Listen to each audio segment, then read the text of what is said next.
తెలంగాణ రాష్ట్రంలో విద్యుత్ సరఫరా, విద్యుత్ పంపిణీ, అట్లాగే విద్యుత్ జనరేషన్ ఇట్లాంటి కీలకమైనటువంటి విభాగాలలో ఈరోజు ఆర్టిజన్స్ పేరుతో, ఇతర తరగతుల పేరుతో పనిచేస్తున్నటువంటి కార్మికులు చాలా న్యాయమైనటువంటి ఒక డిమాండ్ను ఈ ప్రభుత్వం ముందు పెట్టారు.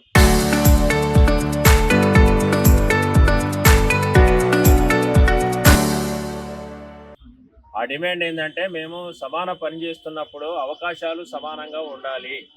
ఒక సంస్థలో పనిచేస్తున్నప్పుడు కొంతమంది కార్మికులకు ఒక సర్వీస్ రూల్స్, మిగతా కార్మికులకు ఇంకో రకమైనటువంటి స్టాండింగ్ ఆర్డర్స్ పేరుతో వేరే సర్వీస్ రూల్స్ ఏమిటి అని ప్రశ్నిస్తున్నారు. మరి దీన్ని ఎన్నికైనటువంటి ప్రభుత్వం పరిష్కారం చేయాలి. ఇక్కడ ఐఏఎస్లు ఉన్నారు, రకరకాలైనటువంటి మరి బాధ్యతలు నిర్వహించేటువంటి మేధావి వర్గం ఉంది. వాళ్ళందరికీ విషయాలు తెలియవా? ఇవాళ ఆర్టిజన్స్ ఏమడుగుతున్నారు? మమ్మల్ని ఆర్టిజన్స్ అనేటువంటి పేరు మీద విద్యుత్ రంగంలో ఉండేటువంటి అవకాశాలు మాకు ఇవ్వట్లేదు. ఇవాళ మమ్మల్ని కన్వర్షన్ చేయండి, మా బాధ్యతను, మా క్యాడర్ని మార్చండి, మమ్మల్ని కూడా ఎలక్ట్రిసిటీ ఉద్యోగులుగా పరిగణించండి అని అడుగుతున్నారు. వాళ్ళేమి మీ అధికారం ఏమని అడగట్లేదు, ఇప్పుడు కొత్తగా పోస్టులు సృష్టించమని అడగట్లేదు.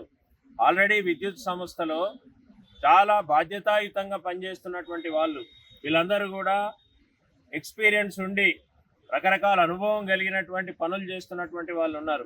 అందుకని ఆర్టిజన్స్ని వెంటనే కన్వర్షన్ చేయాల్సినటువంటి ప్రభుత్వం చేయకుండా సాంకేతిక కారణాలు చూపిస్తూ ఉంది. మీరందరూ కూడా గతంలో ఐడి యాక్ట్ ప్రకారంగా 12(3) ఒప్పందం జరిగింది, ఒప్పందంలో భాగంగా వచ్చారు కాబట్టి మీరు ఆ రకంగా కన్వర్షన్ అడగడానికి వీల్లేదని చెప్తున్నారు. ఒప్పందం ఎవరు చేసుకున్నారు? చట్ట ప్రకారమే జరిగింది. ప్రభుత్వాలే కదా చట్టాలు చేసేది. మరి ప్రభుత్వాలు చట్టాలు చేసినప్పుడు మీరు ఎందుకని దాని మీద ఎగ్జిక్యూటివ్ ఆర్డర్ ఇవ్వట్లేదు? మీరు ఎందుకని జీవోలు ఇవ్వట్లేదు? మీ చేతిలో ఉన్న సమస్యను కూడా మీరు ఎందుకు పరిష్కారం చేయట్లేదు అనేది ఇవాళ CI2గా మేము ప్రశ్నిస్తున్నాం.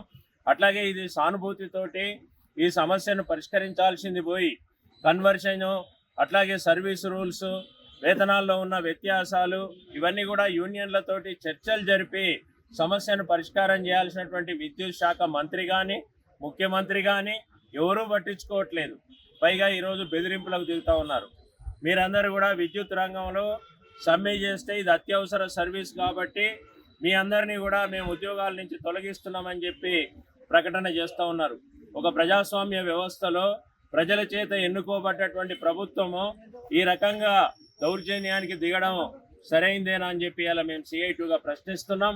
ఆ రకంగా ఉద్యోగుల మీద బెదిరింపులకు పాల్పడకుండా వాళ్ళతో చర్చలు జరిపి వాళ్ళ సమస్యను సానుభూతితోటి పరిష్కరించాలని చెప్పి CI2 తెలంగాణ రాష్ట్ర కమిటీ నుంచి మేము డిమాండ్ చేస్తున్నాం.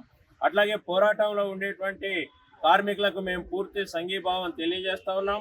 మేము ఇతర ట్రేడ్ యూనియన్లతో కూడా చర్చించి మొత్తం ఈ రాష్ట్రంలో ఉండేటువంటి అన్ని ట్రేడ్ యూనియన్లు కూడా ఈరోజు ఈ ఆర్టిజన్స్ ఉద్యమానికి అండగా నిలబడాలని చెప్పేసి కూడా కోరుతున్నాం.